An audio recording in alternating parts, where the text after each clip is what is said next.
El cáncer de colon es una enfermedad común en todo el mundo, aunque la incidencia y la mortalidad varían según la región geográfica.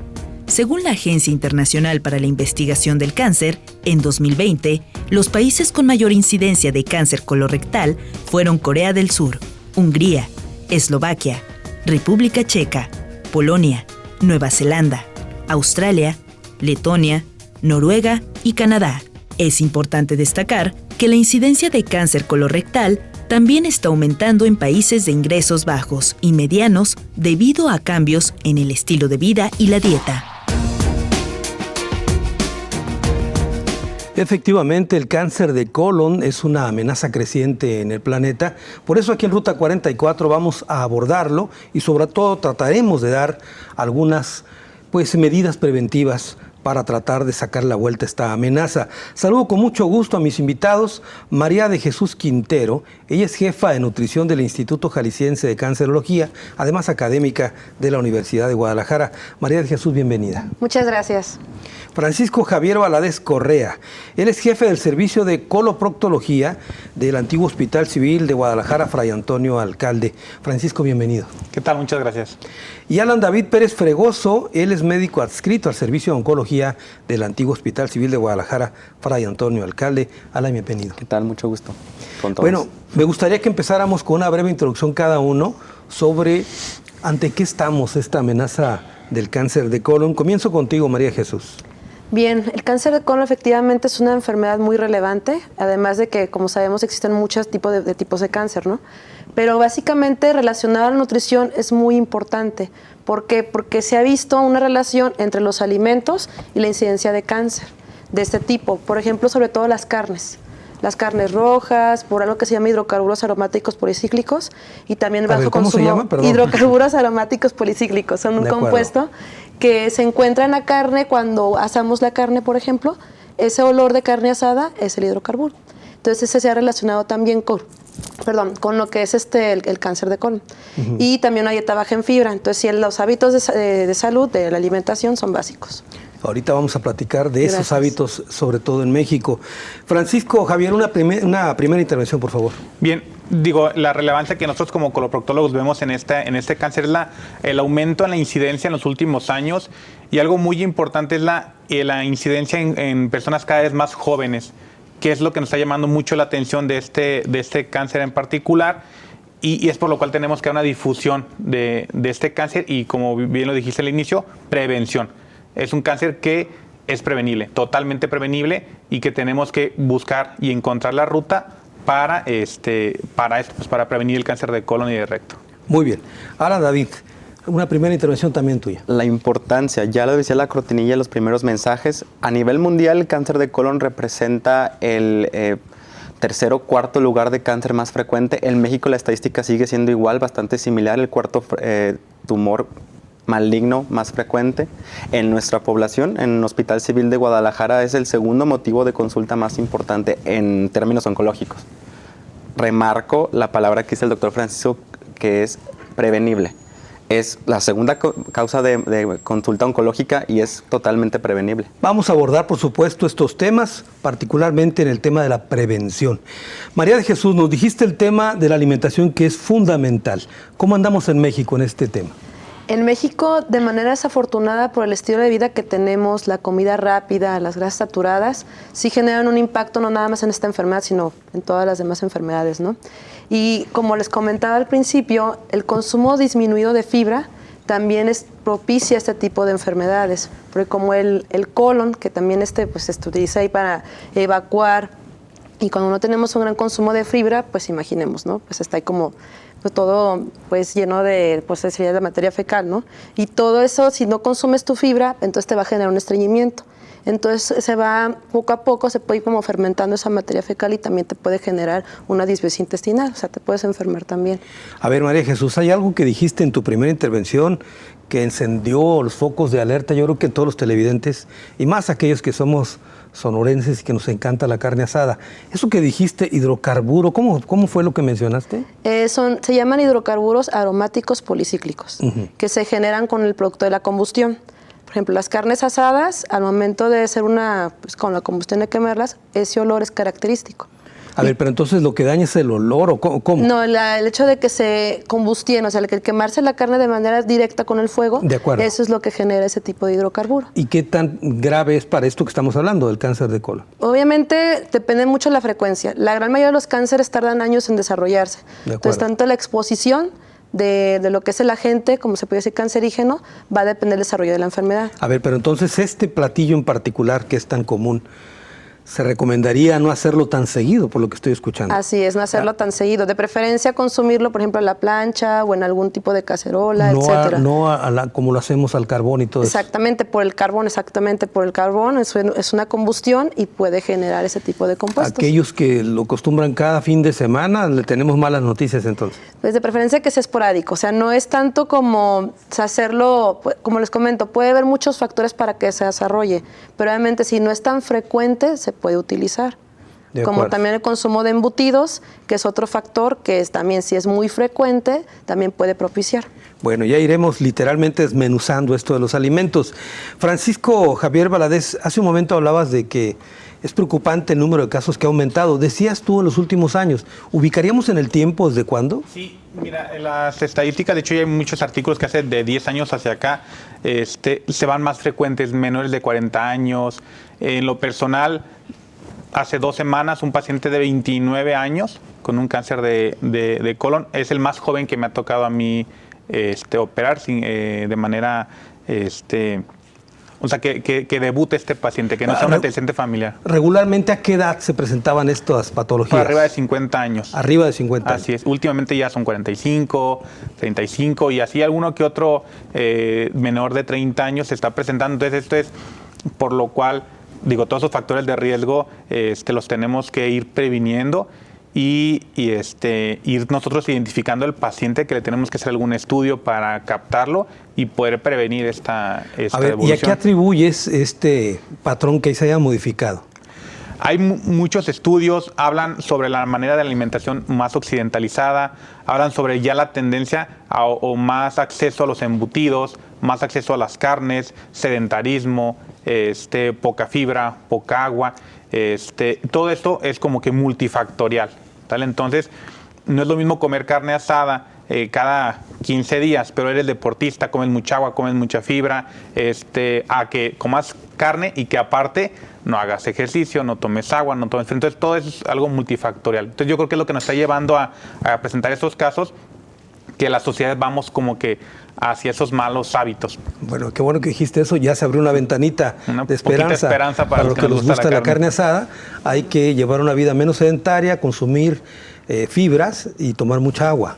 Así es. Así es. ¿Qué otros factores encuentras tú ahí para que se haya reducido la edad en la presencia de estos cánceres? De la alimentación y de manera, digo, en esos cánceres tan jóvenes es algo hereditario. Un paciente que se debuta con un cáncer de colon o de recto o yo creo cualquier otro cáncer muy joven, tenemos que investigar si no hay algún factor genético, si no hay un factor familiar en el cual podamos identificar genéticamente, que ellos, los doctores de oncología, son los que más saben de esto, pero poder rastrear esta como red familiar si no hay repetidamente estos cánceres y tratar de identificar y dar un diagnóstico genético. Alan, vamos a entrar al terreno ya de la prevención, por ejemplo. Aparte de que quieras comentar algo más de esto que dijo Francisco, pero ¿qué tenemos que hacer entonces? Prevenir. Es importante entender que el cáncer no es una enfermedad, digamos, lineal, directa, sino que es una suma de varias situaciones que van a hacer que se desencadene la enfermedad. Entonces, ¿cómo podemos hablar de prevención? Estando bien conscientes de esos factores que si le vamos sumando van a desarrollar el cáncer. Entonces, en cáncer de colon muy específicamente son varias cosas que ya comentaron los dos. La mayoría de los factores que podemos abonar al cáncer son prevenibles, son modificables, los podemos alterar. Hay algunos que no. Por ejemplo, la edad, desafortunadamente, es una enfermedad que se va a presentar conforme vayamos envejeciendo. Eso no lo vamos a poder prevenir. Claro. El fundamento o aspecto genético hereditario tampoco hay manera de prevenirlo, pero sí podemos quizá hacer algunas estrategias para detectarlo a tiempo, que también entran ahí el tamizaje y la prevención, que es con estudios colonoscópicos o estudios de las heces en pacientes que tienen los riesgos, que es una manera de prevenirlo, por ejemplo. Claro. Cuestiones que sí podemos modificar, que son la mayoría. Una dieta no tan cargada en carnes procesadas o productos ahumados, La recomendación es que no sea quizá, bueno, el factor de riesgo empieza a ser cuando son más de 100 gramos por día, entonces tratar de consumirlo menos, una dieta que está compuesta con verduras, fibra, un poco más enriquecida, tratar de tener un peso saludable. Los IMCs arriba de 30 no nos ayudan, son un factor de riesgo para desarrollar también cáncer de colon. ¿Qué me dijiste esa expresión médica que usaste? Perdón, IMC, que es el peso y la relación del peso de masa y la altura corporal. Ajá. De acuerdo, muy bien. Que es la relación del peso con la altura. El hacer actividad física, si no bien nos vamos a ser atletas o jugadores olímpicos de nada, sí tratar de tener una actividad física regular, intensidades leves, moderadas, 3-4 veces a la semana por lo menos, son los factores que sí podemos realizar para prevenir y no estarle sumando más a otros factores. Por ejemplo, un chavo de 27 años que ya tiene la predisposición genética, que se está alimentando mal, que no está haciendo actividad física, toda esa suma, si no encontramos la manera de evitarlas o prevenirlos, van a terminar desarrollando una enfermedad. Y que además es carnívoro, por ejemplo. Además es carnívoro. Ajá. Entonces no se puede. Entonces es estarle sumando más y más para que el mismo células malignas encuentren factores para desencadenar un cáncer. Muy bien. Nos faltó un detalle que ahorita después de la pausa les voy a preguntar. Hay que ir al doctor. Eso.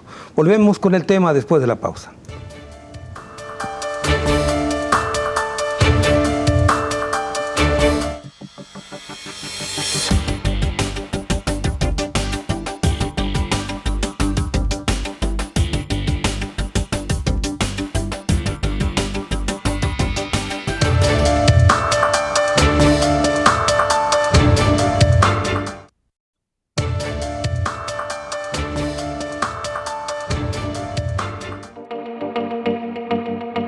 El cáncer de colon es un problema de salud importante en México.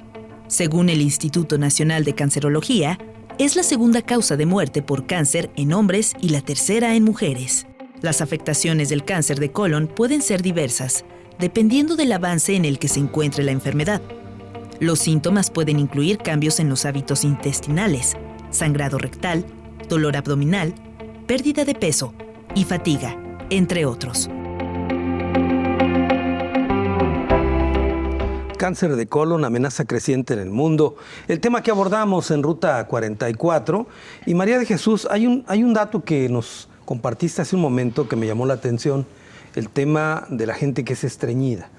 ¿El estreñimiento puede ser un indicador de que algo anda mal ahí? Pudiera ser también un indicador, también se puede confundir un poquito con colitis o síndrome de intestino irritable, claro, que también es otro indicador. Algo también que estábamos hablando hace un momento, el tabaquismo y también el consumo frecuente de alcohol también es otro que nos puede apoyar otro factor importante. Y el consumo de agua, también la composición corporal. Es muy importante tener una masa corporal adecuada, por ejemplo, mayor cantidad de músculo que de grasa. A ver, ¿y cómo afecta el consumo de alcohol para producir un cáncer de este tipo? El alcohol, bueno, nosotros llamamos nutriólogos como son calorías vacías. Obviamente hay tipos de alcohol, por ejemplo, el vino tinto, que nos dan antioxidantes, pero se recomienda una copa de vino tinto. No excederse. No excederse. O sea, todo el consumo de bebidas embriagantes también depende del qué tan excesivo sea. Claro. Pero también el alcohol, además de que el alcohol también se transforma en grasa, pues también es un factor importante para desencadenar enfermedades. Y este tema que nos compartías de los embutidos, ¿qué tan grave es consumir con mucha frecuencia embutidos? Los embutidos contienen algo que se llaman nitrosaminas. Las nitrosaminas son efectivamente, se ha relacionado mucho con cáncer de colon, también cáncer de estómago, se ha relacionado. ¿Son como conservadores? Perdón. Como conservadores, exactamente. Todos son conservadores para que se pueda mantener un determinado tiempo. Y como comentó también mi compañero, las carnes ahumadas, todos los productos ahumados o a la salazón también son dañinos. ¿Por qué, María Jesús? Por esa cantidad grande de sal que contienen. O sea, para ahumarlos le tienen que incrementar el contenido de sal. El contenido de sal, exactamente. Hay que también disminuir el consumo de sodio. Hay que dejar de consumir sal. Sal, ¿no? Exactamente, sal. También ahora, mencionabas también, déjame preguntarte de la parte preventiva. Claro. ¿Cómo podemos modificar nuestros hábitos alimenticios para eludir esta enfermedad? Básicamente el consumo de frutas y verduras, eso es principal. ¿Pero cómo consumirlas? ¿Cómo consumirlas? Puede ser al vapor, asadas, pero obviamente no asadas al carbón, a la plancha. También puede ser, por ejemplo, en caldos. Yo les digo a los pacientes, igual si tienes reflujo en dado caso o colitis, quítale las semillas. Quitando las semillas, por ejemplo, las calabacitas, quitando las semillas, por ejemplo, del pepino también, y ponerle la cáscara te ayuda mucho para la gastritis o para los síntomas intestinales. Sin las semillas. Sin las semillas, exactamente, es reposo intestinal. También, por ejemplo, en una dieta, cuando un paciente ya tiene cáncer de colon, se da una dieta baja en residuo. Igual también si tienes problemas intestinales, se da una dieta baja en residuo, que es cuando modificamos los nutriólogos el consumo de fibra. A ver, esto me interesa mucho que lo aclares. ¿Qué es una dieta baja en residuo? Una dieta baja en residuo es que disminuimos el tipo de fibra, porque la fibra es como un estropajo. Entonces, al momento de que tú disminuyes el tipo de fibra, haces que las evacuaciones, las heces fecales, sea más fácil de que el paciente pues, pueda hacer bien del baño. Sí. Entonces, igual también se utiliza para síndrome de intestino irritable. ¿Qué es lo que manejamos nosotros? Por ejemplo, las frutas y las verduras tienen que ser cocidas sin cáscara y sin semilla. Sin cáscara y sin semilla. Y sin semilla, sí. sí. Okay. Obviamente tienen que ir al nutriólogo para ver si se puede, ¿no? Obviamente. Así, sí, claro. Tienen que tener orientación. Y, por ejemplo, también lo que son los frijoles, las habas, las lentejas y los garbanzos, los quitamos completamente porque tienen un alto contenido en fibra. Estoy hablando de un paciente que ya tiene un antecedente ya de cáncer de colon, que está muy malito, que tiene un tumor, etcétera. Pero a nivel preventivo... Pero a nivel preventivo sí podemos consumirlas. Las leguminosas nos ayudan por su contenido de fibra.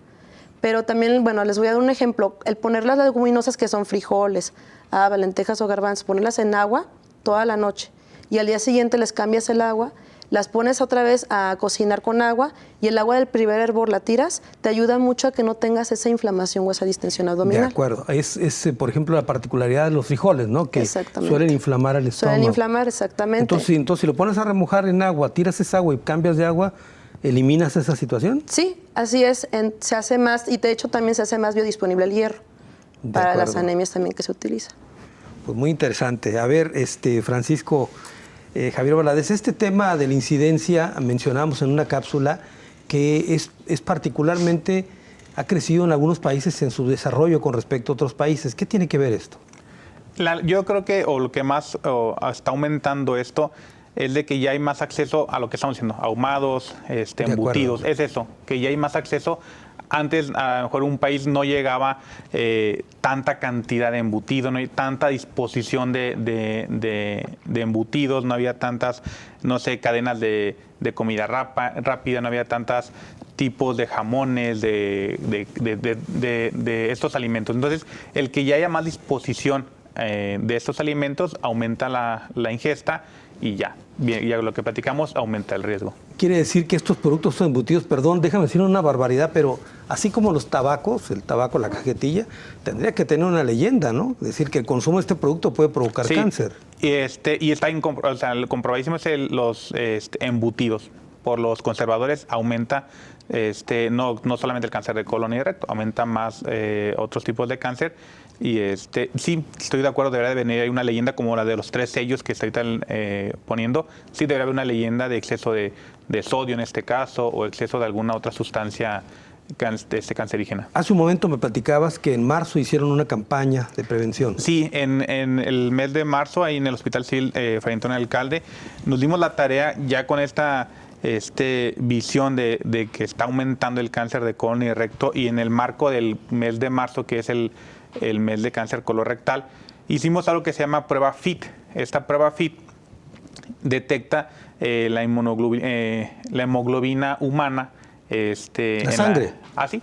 A diferencia, quiero recalcar que es hemoglobina humana, porque antes hacía algo que se llama sangre oculta en heces, que eso detectaba cualquier hemoglobina, la carne que consumiste el día previo. De acuerdo. Todo eso. Entonces, este es algo inmunológico que solamente detecta la hemoglobina humana, pequeñas partículas. Entonces, ¿qué es lo que hace este estudio? Detecta la pequeña cantidad de sangre en las evacuaciones y es como una manera de un screening masivo. Apenas estamos ahorita viendo los resultados. Te adelanto, hicimos 300 pruebas FIT a población que quería, la población que le interesó, se acercó, le hicimos su prueba FIT. De esas pruebas FIT, 14 salieron positivas. De esas 14 positivas, ya hicimos colonoscopías a estos 14 pacientes. Los resultados son 2 cánceres de colon detectados. Una paciente tiene 42 años, la otra 45 años. En otros 2 se detectaron pólipos, que es la lesión premaligna, o sea, es antes de que se convierta en cáncer. ¿Qué es un pólipo? Pólipo es un crecimiento como un chipotito en el colon, que ya es cuando las células empiezan como a crecer ya descontroladamente.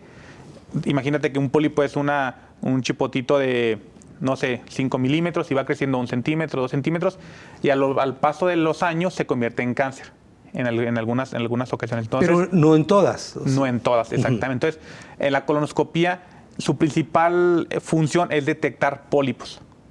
Quitas el pólipo y le disminuyes el riesgo importantemente de cáncer. Entonces, en esta campaña que hicimos, ya esas pruebas FIT que se hicieron positivas, 2 salieron tumores, 2 salieron pólipos de 2 centímetros, que esos evidentemente iban a avanzar a cáncer en algún momento, y algunas otras enfermedades inflamatorias. Entonces, ahora, ¿este tipo de pruebas no sustituye a la colonoscopía? No, la colonoscopía es el gold standard. Es lo que nos tenemos que hacer para prevenir cáncer de colon y recto. Lo tenemos que hacer. Las normas dicen que a los 45, 50 años la tenemos que realizar. Esta prueba FIT, lo que hizo en esas pacientes fue detectar o poner como un foco amarillo, aunque tenían 40, 42 años y 43 años. Ese foco amarillo nos hizo hacerle una colonoscopía antes de lo que nos marcan las guías y detectar cáncer de colon. Hombres y mujeres, ¿verdad? Hombres y mujeres. Muy bien. Alan, el tema de visitar al doctor, tan importante en esta tarea de prevención. A partir de los 50 el estudio que acaba, o 45 el estudio que acaba de decir Francisco, pero hay que acudir al médico. Sí, de manera como preventiva, tamizaje sí se recomienda que para toda la población, todos a partir de los 45, 50, un estudio de colonoscopia. ¿Qué pasa con aquellos pacientes sintomáticos? La mayoría de los cánceres de colon, el 70, 80% van a dar síntomas. ¿Cuáles serían? Los más frecuentes, que son los que deberíamos quizá de acudir, si es la distensión abdominal, el dolor o el malestar que no mejora, que al contrario, con tratamientos se sigue... ¿Qué es la distensión? Digo, para que la gente que nos está viendo lo entienda. Se inflama mucho el estómago. La inflamación, la inflamación, pero con aire. De acuerdo. Por aire que no mejora, dolor, malestar abdominal que tampoco no mejora a pesar de diferentes tratamientos. Se suele confundir mucho, los pacientes suelen como pensar que son datos de colitis. Y así lo menciona yo, ¿sabes? Colitis. Pero realmente son síntomas que no están mejorando y que al contrario, se están prolongando o están aumentando en intensidad. Esos son como los más usuales. Cambios en el hábito de... todos como personas sabemos perfectamente cómo hacemos del baño. Entonces, un cambio en ese hábito que normalmente llevamos, el ver las heces ya diferentes a lo que tú conoces en cantidad, calidad, coloración, es algo que nos debe de llamar la atención. Y ya de plano, lo más alarmante por el que casi siempre ya deciden acudir al médico son los sangrados.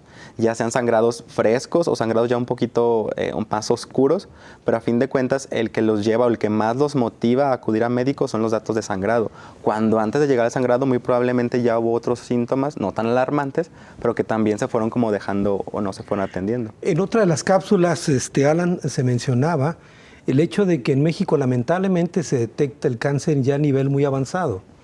Por eso la importancia de la prevención y acudir a tiempo, ¿no?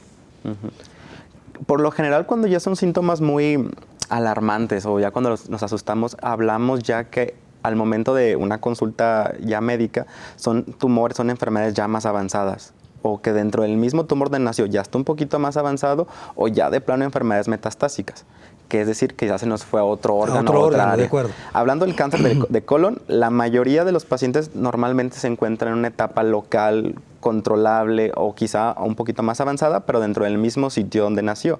La realidad es que las enfermedades metastásicas que debutan o que desde un inicio ya son metastásicas en enfermedad en otro órgano son los menos pacientes, como un 20% en realidad. Ya el otro 80% ya se divide en enfermedades locales, que está ahí donde nació el problema, o el otro avanzado. Pero aquí en nuestra población casi siempre son localmente avanzados. A ver, ¿qué rango hay, digamos, de éxito cuando tienes un cáncer de colon?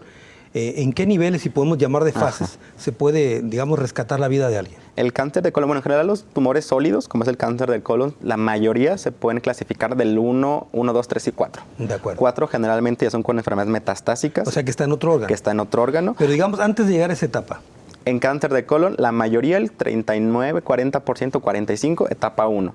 De acuerdo. El otro 35, 36, por ahí. A ver, ahí. ¿este porcentaje que me das es nivel de éxito? ¿O cómo no, se llama? la frecuencia como de... La frecuencia de presentación. Y de ahí ya partimos como los de éxito. Okay. Porque aparte, decimos del 1 al 4. Hablando de éxito o hablando de curación, solo podemos hablar en las etapas del 1 al 3. En la etapa 4, ya muy poquitos pacientes realmente son la minoría. Podemos hablar de curación. Me interesa mucho este tema, digamos, por la esperanza de vida, vamos a llamarlo de alguna manera.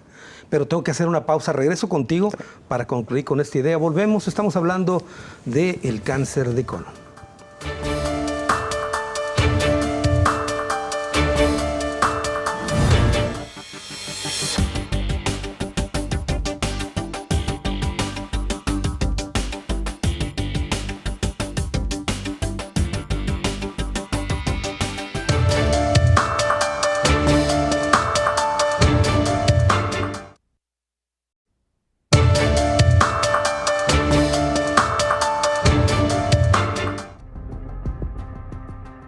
Los tratamientos para quienes padecen cáncer de colon dependen del cáncer y de la salud general del paciente.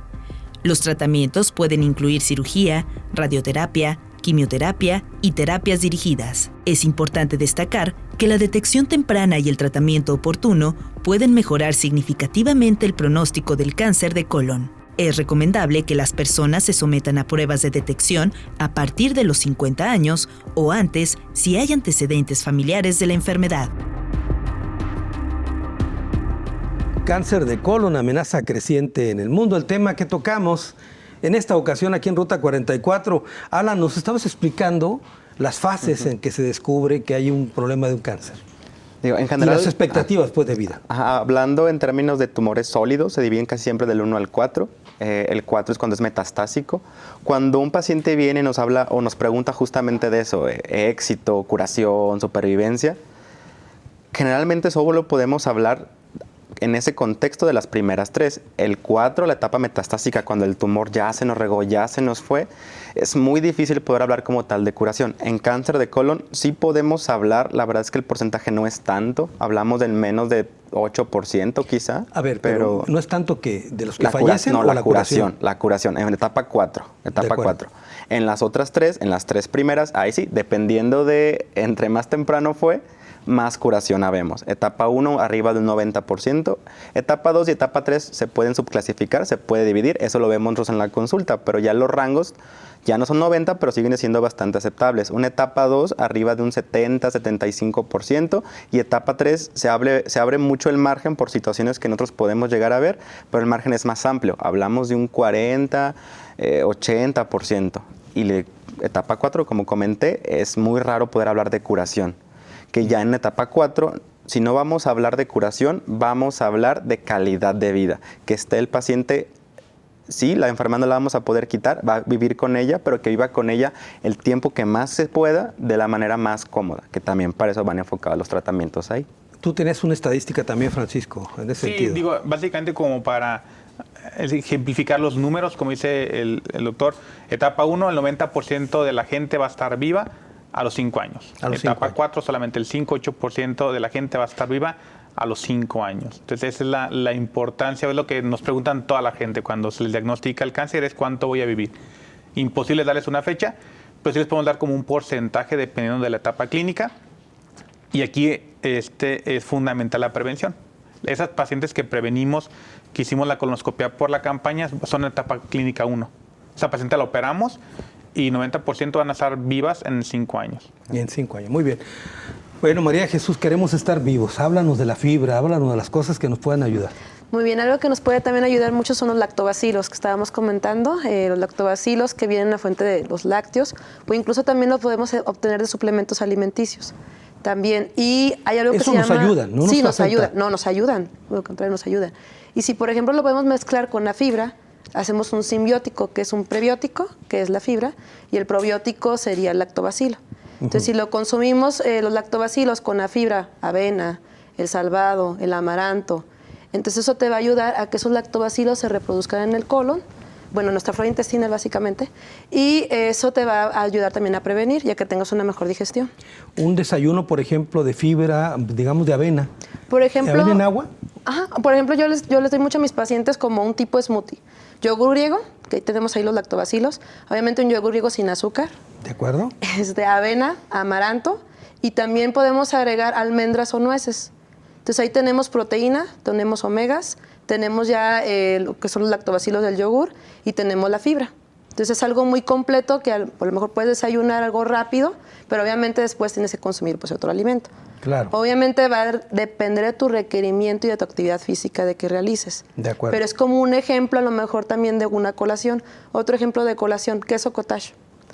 A ver, más para que la gente que nos está viendo le quede claro, la colación es... la colación es nada como pequeña comida entre el desayuno y la comida o la comida y la cena. Es decir, exactamente. Aquellos que pensaban que los dragones lo hacían mal, estaban haciéndolo bien. Es decir, comer 5 veces al día, ¿está bien? Sí, está bien, está correcto. También obviamente depende de los hábitos de alimentación de la persona. Claro, claro. Por ejemplo, tengo a pacientes que me dicen, ¿sabes qué? Es que yo no puedo comer 5 veces al día, yo como 3.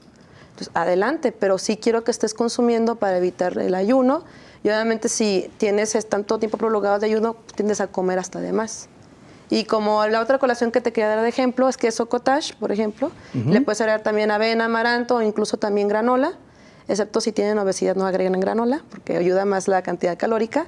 Y aumentar de grasa corporal. Es que se utiliza más en deportistas la granola. Claro. Y, y con almendras o nueces y también nos da saciedad, nos ayuda también a buen aporte de fibra.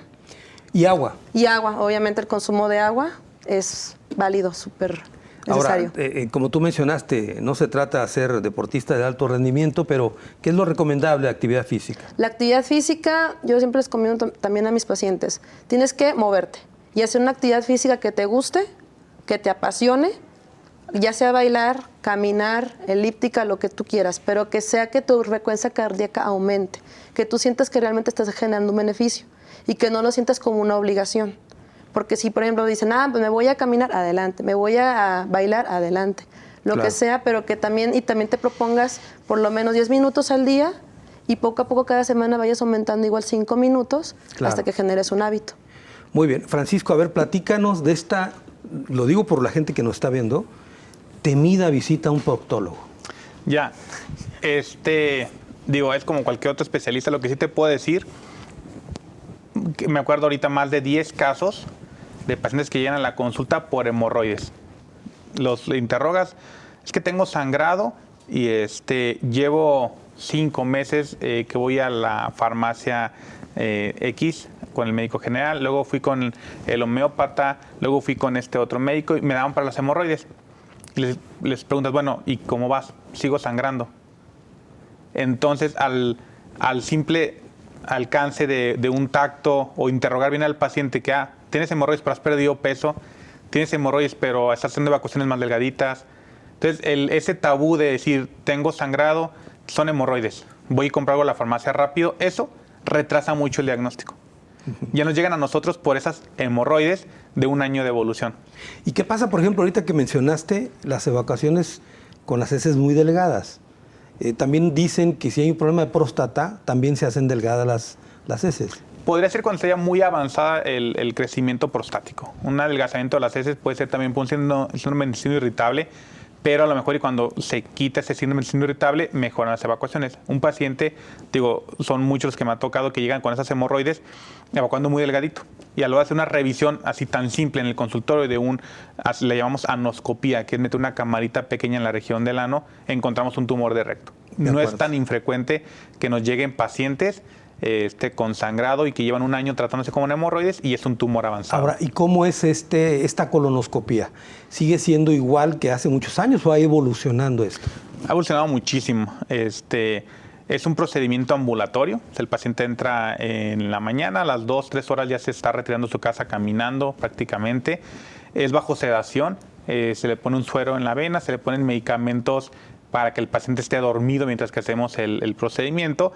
Lo importante de este procedimiento es que se detectan pólipos y se pueden retirar los pólipos en esta misma colonoscopía. Hay que aclarar a la gente que una cosa es la colonoscopia y otra cosa es el tacto rectal. Sí, completamente diferente. En la colonoscopia el paciente está dormido, no siente nada. El tacto rectal, digo, yo que soy coloproctólogo, es fácil decir que hay que quitar el tabú al tacto rectal. Claro. Te puedo asegurar que con el tacto rectal hemos diagnosticado 10, 15, 20 cánceres de recto en la consulta. ¿Ese es el primer paso? El tacto rectal lo hacemos no solamente para buscar cáncer de colon y recto, lo hacemos para otras muchas enfermedades coloproctológicas, incontinencia fecal, hemorroides, fístulas, fisuras, muchas cosas hacemos tacto rectal. Claro, pero digamos que es el primer paso antes de la colonoscopía o no necesariamente. No, para nada. O sea, si ya tienes la edad, tienes que hacerte la colonoscopía. Así es. Ahora, ¿qué tanto duras haciendo una colonoscopía? ¿Qué tan complejo es? ¿Qué tan costoso es? En cuanto a duración, va a depender mucho de la complejidad. Puede ser colonoscopías que en 10 minutos ya terminaste toda la colonoscopía, puede haber colonoscopías a lo mejor y que por el tamaño del pólipo que utilices algunos otros instrumentos para poder quitar este pólipo grande. ¿Hacer biopsias? Hacer biopsias, o sea, ya son como que procedimientos un poco más tardados, pero siempre el paciente está dormido. O sea, el paciente no debe de sentir nada. Si acaso una ligera distensión como una colitis a las 2, 3 horas después del estudio, nada más. De acuerdo. Alan, en el tema, por ejemplo, de los cánceres, ¿qué tan frecuente, digamos, es que de los estudios que se hagan, supongo que tienen estadísticas ustedes, de los estudios que se hagan de colonoscopia que terminen con un cáncer. No, por colonoscopia es... En realidad, el número de colonoscopias que se hacen para el número de tumores que se llegan a diagnosticar, ahí sí varía y puede ser muy poco, porque realmente las colonoscopias no siempre se hacen con la intención o de estar valorando o estar viendo. Claro. Digo, un riesgo que tenemos todas las personas, los hombres sobre todo, que tenemos un poquito más de riesgo, solamente el 4% tenemos de desarrollar un cáncer de colon. O sea, 4 de cada 100 van a tener un cáncer de colon. Y las mujeres, un poquito menos, a lo mejor 4.8 hombres, 4.1 las mujeres. ¿Por qué? 4. Es más frecuente en nosotros, un poco ligeramente se ha visto que es más frecuente. ¿Por los hábitos? Por los hábitos, quizá los factores modificables que a veces son un poquito más marcados en los hombres que en las mujeres. La obesidad, a veces el fumar, los hábitos, los consumos. El alcohol. El alcohol a veces es un poquito más frecuente en hombres, pero en general los riesgos son bastante similares. O sea, de cada 100 pacientes, 4 tienen el riesgo de desarrollar el cáncer de colon. Ahora platiquemos de los tratamientos. Ya tienes un diagnóstico de cáncer de colon. ¿Cómo se atiende eso? El tratamiento se desprende directamente de la etapa clínica. Cuando llega al consultorio, nosotros etapificamos al paciente, Te decimos del 1 al 4 estás en tal, y de ahí partimos. Normalmente para cáncer de colon, etapa 1 a 3, el tratamiento inicial es la cirugía, que pasen a un procedimiento quirúrgico, que se reseque el tumor, que se quite si se puede valorar algún otro tipo de estructura alrededor del colon que esté enferma, se quita también. Ya una vez cuando la cirugía o el procedimiento se hizo, nos sentamos en el consultorio, checamos el reporte de la cirugía y en base a eso también nos va a ayudar a nosotros a la etapa clínica. Etapa clínica 1, con la cirugía estás curado. Y a partir de ahí empezamos un programa de vigilancias. Etapa 2 y 3, cuando nos sentamos con el paciente, vemos sus factores tanto de riesgo personales como los factores que están en el reporte de la cirugía y el reporte de la patología, ahí sí, vamos sumando. En teoría, etapa 1 y 3, con una cirugía bien hecha, bien realizada, el paciente ya está curado. Ahora lo que tenemos que hacer es disminuir el riesgo de que la enfermedad regrese, que es otro aspecto. De acuerdo. Los pacientes que tienen o tuvieron cáncer de colon siempre van a tener el riesgo de que la enfermedad regrese. Entonces, para etapa 1 y 3, perdón, 2 y 3, los tratamientos van enfocados a que esa probabilidad de que regrese disminuya. Y esos tratamientos, por lo general, tienen que ver con quimioterapias. Quimioterapias que son ya sean tomadas o inyectadas los medicamentos en un cierto periodo de tiempo, que normalmente son 6 meses de esos tratamientos. Y eso otra vez, la intención es para disminuir que la enfermedad regrese. Una vez aplicados los tratamientos, se deja en vigilancia y ahí sí, no los damos de alta, realmente no podemos hablar como de una alta, de una mejoría. Se quedan con nosotros por al menos 2, 5 años, con citas, con estudios para vigilar y cuidar que esa enfermedad no regrese. ¿Es la etapa que se le llama de remisión o es otra cosa? Eso, en remisiones son más para todos las neoplasias sanguíneas, leucemias, linfomas. De acuerdo. Aquí, en realidad, una cirugía bien hecha con tu tratamiento aplicado, se acabó tu tratamiento. De acuerdo. Después vamos sobre la vigilancia y evitar que el tumor regrese, que ya es muy bien. Tenemos que hacer otra pausa, es la última. Regreso a las conclusiones del programa.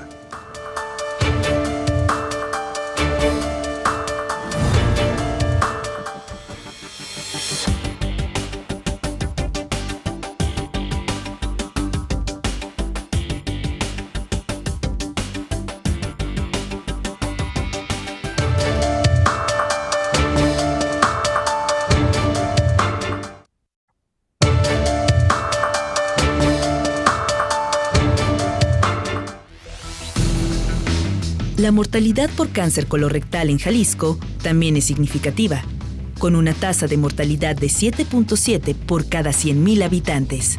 En Jalisco, como en el resto de México, el diagnóstico temprano y el tratamiento oportuno son fundamentales para mejorar el pronóstico y la calidad de vida del paciente. Uno de los aspectos preventivos es llevar una dieta saludable y hacer ejercicio regularmente, lo que puede ayudar a reducir el riesgo de desarrollar este cáncer. Cáncer de colon, amenaza creciente en el mundo, el tema que abordamos en Ruta 44. Estamos llegando a la parte final del programa y como siempre, vamos a las conclusiones. Comienzo contigo, María de Jesús. Bueno, básicamente de mi parte concluyo que una dieta balanceada es la mejor manera de prevenir. La actividad física, el consumo de agua, la composición corporal es muy importante, es decir, que el perímetro de la cintura abdominal sea menor, por ejemplo, en un hombre menor a 90 y en una mujer menor a 80 sería lo ideal. Y obviamente tener más masa muscular y menos cantidad de grasa, sobre todo a nivel visceral. Y el consumo de fibra, lactobacilos, como mencioné, frutas y verduras es básico, y a mantenerse en movimiento. A mantenerse en movimiento, sobre Exactamente, todo. evitar el sedentarismo es la mejor manera también de evitar cualquier tipo de enfermedad, incluyendo esta. Y ya que te tengo aquí, María de Jesús, para los televidentes de Ruta 44, hombre, compártenos alguna breve dieta rapidísima de fibras, etcétera. Ok, bueno, por ejemplo, básicamente el desayuno, suponiendo, De ahorita acuerdo. rápido. Unas enfrijoladas. Unas enfrijoladas, si por ejemplo la persona tiene obesidad, podemos hacer unas frijoladas con frijoles machacados, sin grasa. Puedes poner ahí tu tortilla de maíz y puedes poner panela. Tienes tu lácteo, tienes tu proteína.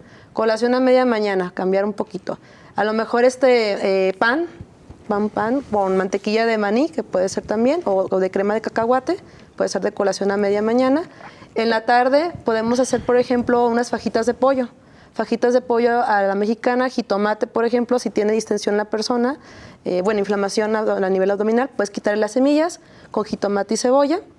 Y una ensalada. La ensalada puede incluir lechuga, espinaca, pepino, chayote, zanahoria, Sin puede ser semilla. rallado. Sin semillas, si tienen distensión o reflujo, excelente también. Y si, por ejemplo, la persona es muy ansiosa o tiene mucha hambre, un jugo verde.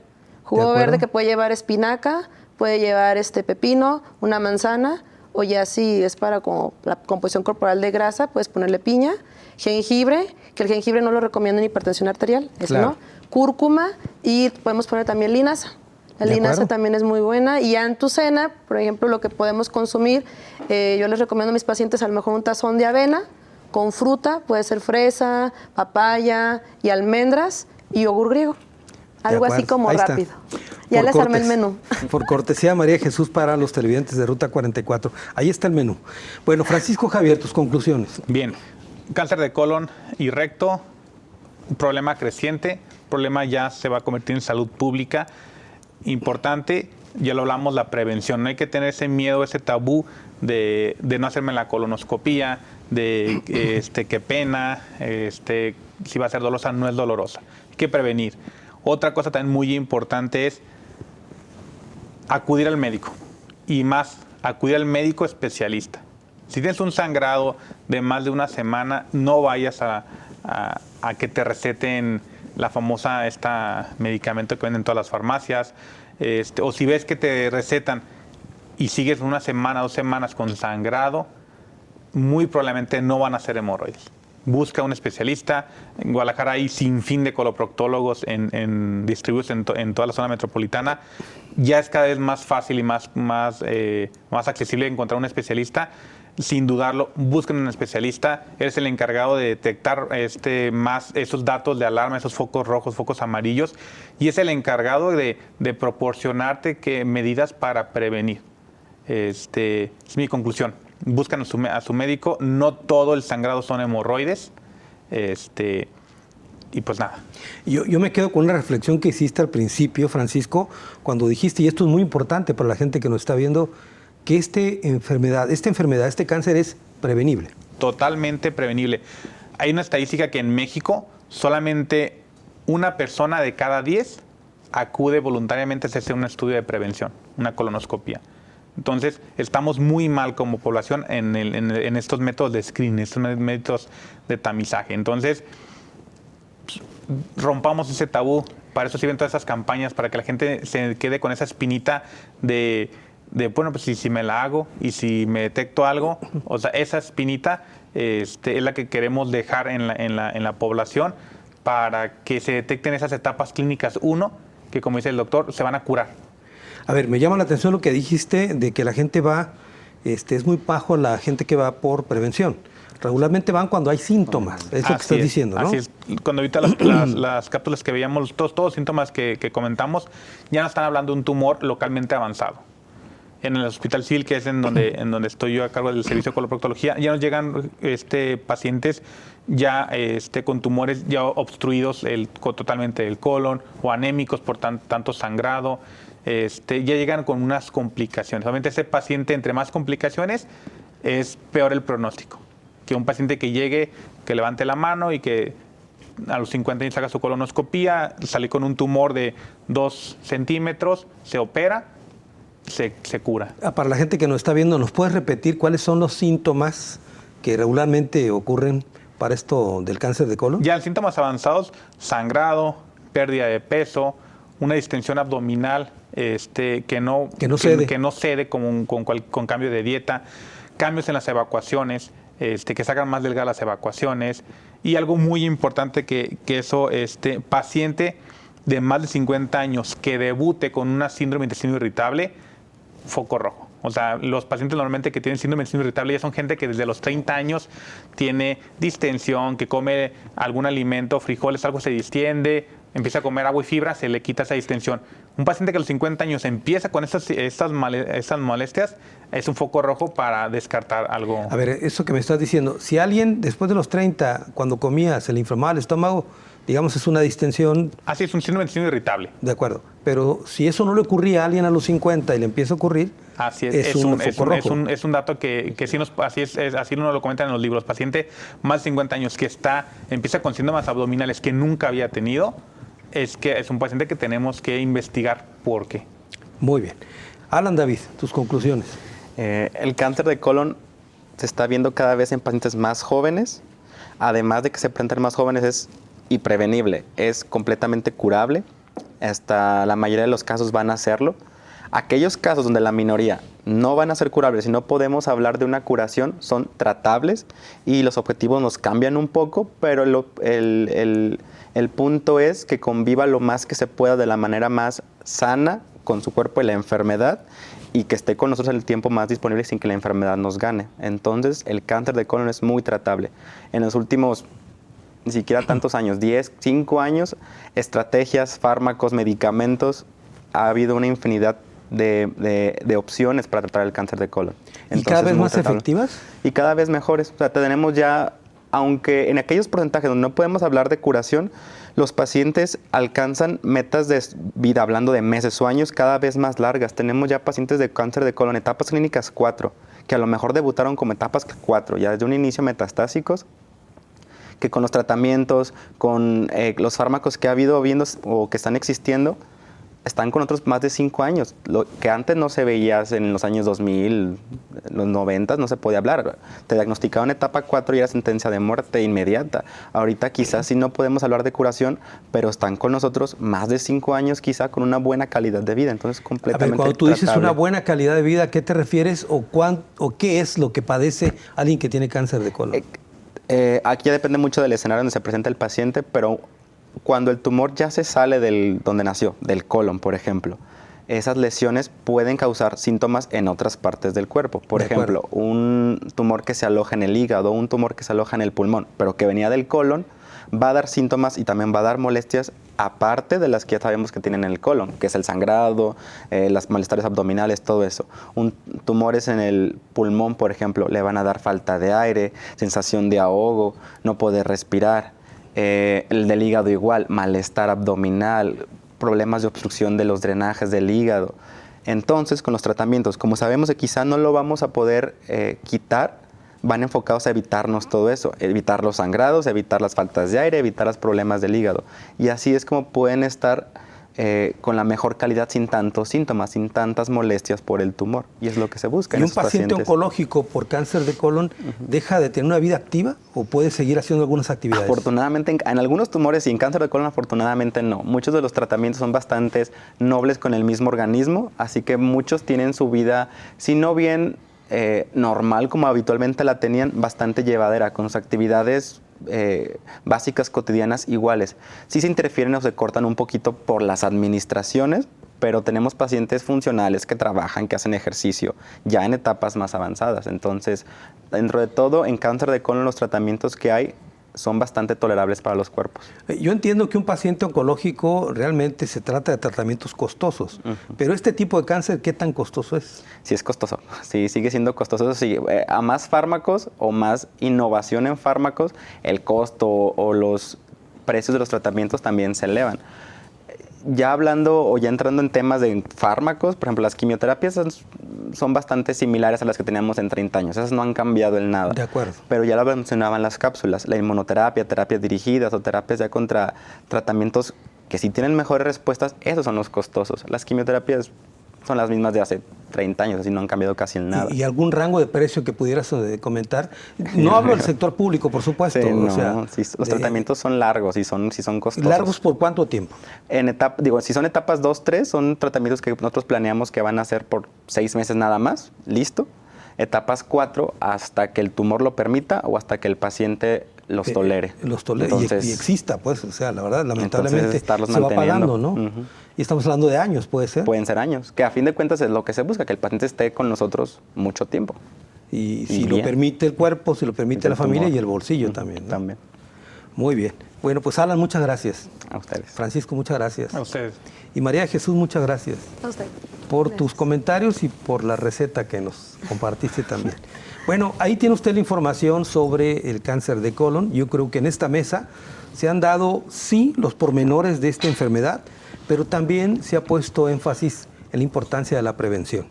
La verdad, no lo piense 2 veces. Acuda mañana mismo, ya, haga su cita y atiéndase, por favor. Es mejor prevenir y no tener que enfrentar este terrible mal. Hasta la próxima.